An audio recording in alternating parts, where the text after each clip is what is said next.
शिव सङ्कल्पमस्तु।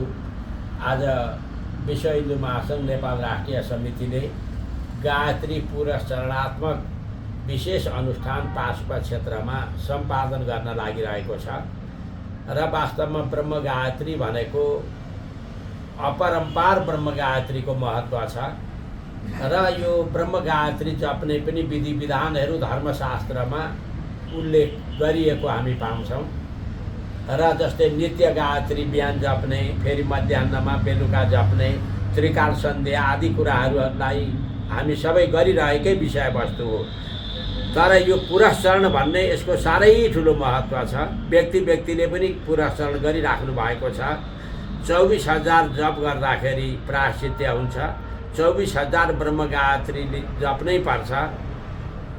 अनि 24 लाख भनेको चाहिँ गायत्री पुरस्चरण हो।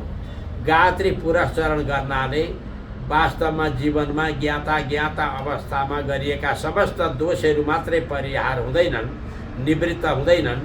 वास्तवमा यसको दशांश हवन तर्पण मार्जनको पनि विधान छ र त्यसरी विधिवत रूपमा पुरस्चरण गर्दाखेरि राष्ट्र कल्याण, राष्ट्र शान्तिका लागि वास्तवमा सबभन्दा ठुलो साधन भनेकै के हो त भन्दा गायत्री पुरस्चरण नै हो।